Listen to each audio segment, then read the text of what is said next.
और वैसे लोग जो मानसिक दिवालियापन के कगार पे हैं, चाहे किसी पार्टी के लोग, हारते जा रहे हैं, हताशा बढ़ती जा रही है।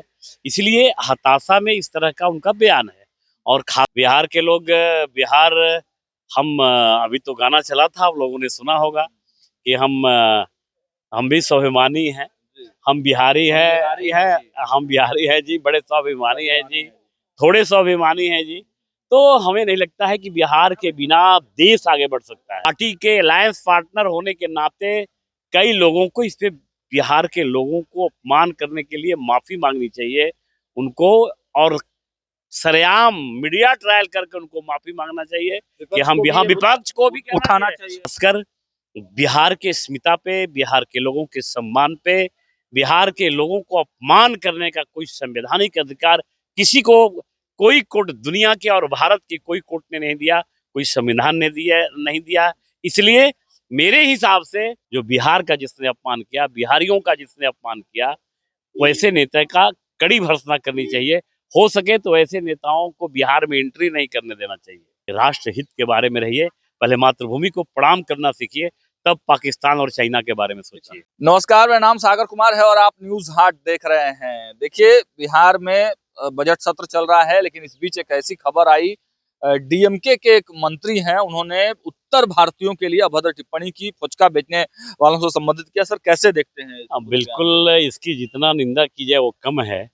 और आज हम लोगों ने सदन में इस विषय को रखा था, एक शून्यकाल में हम लोगों ने इस विषय को लाया था और आसन से नियमन हुआ। हम लोगों ने डीएमके के सभी पार्टी के और डीएमके के साथ जुड़े हुए सभी पार्टी, चाहे वो आरजेडी के हों, चाहे कांग्रेस हो, उनके साथ जो भी उनके अलायंस पार्टनर हैं, सबके लिए हम लोग बिहार के लोगों के इस अपमान पे निंदा प्रस्ताव लेके आए और आसन से नियमन हुआ। उनके प्रति निंदा प्रस्ताव हम लोग किए हैं और फ्यूचर में ऐसा नहीं करे, इसके लिए भी हम लोग उपाय सोच रहे हैं। हालांकि एक हताशा का एक परिचायक है बिहार के लोग, बिहार हम अभी तो गाना चला था, आप लोगों ने सुना होगा कि हम भी स्वाभिमानी हैं, हम बिहारी है, हम बिहारी है जी, बड़े स्वाभिमानी है जी, थोड़े स्वाभिमानी है जी। तो हमें नहीं लगता है कि बिहार के बिना देश आगे बढ़ सकता है। और वैसे लोग जो मानसिक दिवालियापन के कगार पे हैं, चाहे किसी पार्टी के लोग, हारते जा रहे हैं, हताशा बढ़ती जा रही है। इसलिए हताशा में इस तरह का उनका बयान है। और खासकर बिहार के अस्मिता पे, बिहार के लोगों के सम्मान पे, बिहार के लोगों को अपमान करने का कोई संवैधानिक अधिकार किसी को, कोई कोर्ट दुनिया के और भारत की कोई कोर्ट ने नहीं दिया, कोई संविधान ने नहीं दिया। इसलिए मेरे हिसाब से पार्टी के अलायंस पार्टनर होने के नाते कई लोगों को इस पे, बिहार के लोगों को अपमान करने के लिए माफी मांगनी चाहिए उनको, और सरेआम मीडिया ट्रायल करके उनको माफी मांगना चाहिए कि हम यहाँ विपक्ष को भी उठाना चाहिए। बिल्कुल, विपक्ष भी उठाए और विपक्ष भी जाति पाति से ऊपर उठ के बिहार के लोगों के सम्मान के लिए सबको एक साथ रहने की जरूरत है। इस पे राजनीति नहीं हो। और हमें विपक्ष से, आपके चैनल के माध्यम से मेरा विपक्ष से आग्रह होगा, चाहे वो कम्युनिस्ट पार्टी के हों, चाहे राजद के हों, चाहे माले के हों, चाहे जदयू कांग्रेस के हों, सबको एक साथ रख के इस ऐसे नेता का, जो बिहार का जिसने अपमान किया, बिहारियों का जिसने अपमान किया, वैसे नेता का कड़ी भर्त्सना करनी चाहिए। हो सके तो ऐसे नेताओं को बिहार में एंट्री नहीं करने देना चाहिए।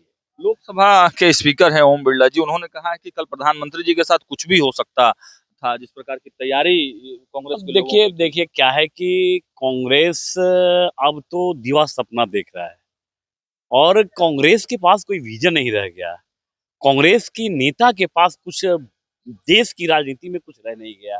वो राष्ट्र के प्रति कुछ काम नहीं कर सकते। वो तो भाषा बोलते हैं पाकिस्तान की, चाइना की भाषा बोलते हैं और राजनीति करना चाहते हैं इस देश में। हमें लगता है कि ऐसे नेताओं को, और कांग्रेस के पार्टी के जो अपने पप्पू हैं, उनके पार्टी के पप्पू, उनको इस देश की राजनीति करने के लिए इस तरह से बिहार के कभी फौजियों को, कभी बिहार के बारे में, कभी देश के फौजियों के बारे में इस तरह से अपमान नहीं करना चाहिए।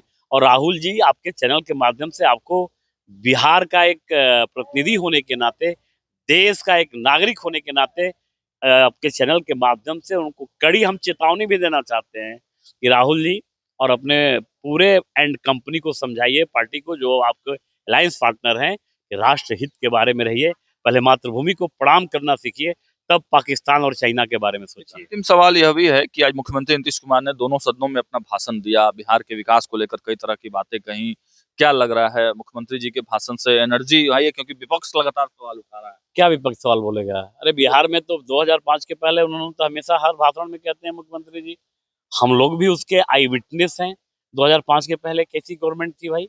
क्या इंफ्रास्ट्रक्चर था? क्या रोड की स्थिति थी? क्या लैंड ऑर्डर का विषय था पूरे बिहार में? कब 3 बजे 4 बजे दिन में रात समझता था लोग, घर से बाहर नहीं निकलता था। अब तो रोड बन गया, गली बन गया, नली बन गया। अब 24 आवर बिजली मिल रही है, और बिजली, एक बार कहा जाता था बिहार की बिजली सबसे महंगी है। अब तो जितने हमारे कंज्यूमर हैं बिजली के, लाइट वाले, उनको सब फ्री बिजली माननीय मुख्यमंत्री जी ने दिया है।